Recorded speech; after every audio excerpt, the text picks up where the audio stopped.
So இன்றைக்கி இந்த வீடியோவில் நம்ம பார்க்க போகிற இன்ட்ரெஸ்டிங்கான ஒரு காசிப் என்ன அப்படின்னு பார்த்தீங்கன்னா, முரளிக்கு நடிகர் முரளி இருக்கார் இல்லையா, அவருக்கு அந்த வீக்னஸ் அதிகமாக. மீனா கூட நடிக்கும்போது எவ்வளோ சொல்லியும் கேட்காம சில கசமுசாக்கள் நடந்திருக்கு. ஸோ அதை பற்றி தான் இந்த வீடியோவில் பார்க்க போகிறோம். பிரபல தமிழ் திரைப்பட இயக்குனரும் நடிகருமான வி சேகர் மீடியா சர்க்கிள் அப்படின்ற ஒரு சேனலுக்கு இன்டர்வியூ கொடுக்கும்போது சமீபத்திய பேட்டி ஒன்றில் மறைந்த முன்னாள் நடிகர் முரளி குறித்து பகிரங்கமாக ஒரு விஷயத்தை பற்றி பேசியிருக்கார். அதுதான் வந்து ஷாக்கிங் நியூஸாக இருக்குது.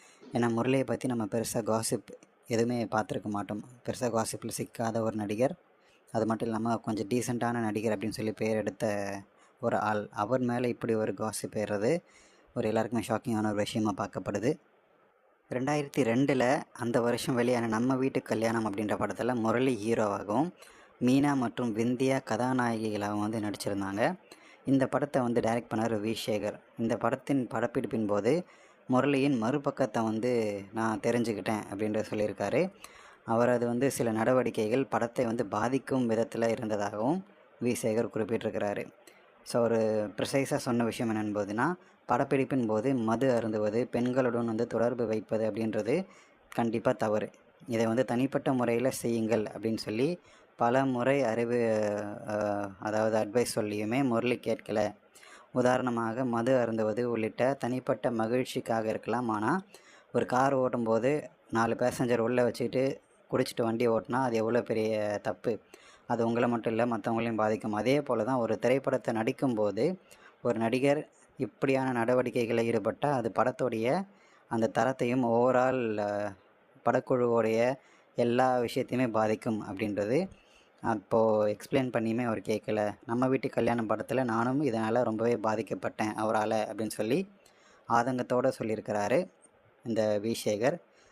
ஸோ முரளி வந்து 1984 பூவிலங்கு படத்தின் மூலமாக அறிமுகமாகி சிந்து பைரவி அப்படின்னு சொல்லி நிறைய படங்களில் வந்து நடித்தார். 100க்கும் மேற்பட்ட படங்களில் முன்னணி ஹீரோவாக நடிச்சுட்டு வலம் வந்தார். 2010 46 வயசில் மாரடைப்பால் காலமானார். அவருடைய மகன் அதர்வா மற்றும் மகள் அக்ஷரா 2 பேருமே தற்போது திரையுலகில் வந்து இருக்கிறாங்க. ஸோ வி சேகருடைய பேட்டி இப்போ வந்து இந்த மாதிரி விஷயத்த வந்து பரபரப்பாக கிளப்பிட்டுருக்கு. மறைந்த நடிகரை பற்றி இப்படி பேசுகிறது தப்பு இல்லையா அப்படின்னு சொல்லி விமர்சனம் செஞ்சாலுமே, அப்போ அந்த டைமில் வந்து மீனாவோட நம்ம நடிகர் முரளி வந்து நெருக்கமாக இருந்தார் அப்படின்ற விஷயம் வந்து இப்போது ஷாக்கிங்கான ஒரு விஷயமாக மாறி இருக்குது.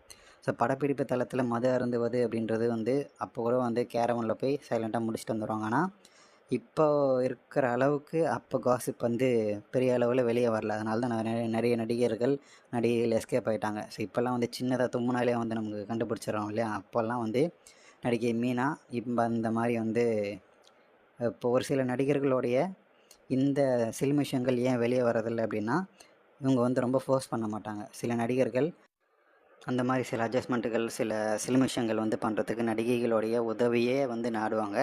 அவங்கள வந்து யதார்த்தமாக கேட்டாங்கன்னு சொல்லி பதார்த்தமாக விட்டு கொடுப்பாங்க. அது மூலமாக பல பண வரவு, சில ஆதாயங்கள் அந்த நடிகைக்கு இருக்கும். அந்த மாதிரி விஷயத்தில் தான் நடிகை மீனாவும் ஒத்துழைப்பு கொடுத்துருப்பாங்க, விந்தியாவும் 2 பேருமே அப்படின்ற மாதிரி இந்த பேட்டி வந்து அமைஞ்சிருக்கு. ஸோ நடிகர் முரளி பற்றி இந்த விஷயத்தை பற்றி உங்களுடைய கமெண்ட்ஸ்ன்றதை கமெண்ட் செக்ஷனில் மறக்காமல் சொல்லுங்கள்.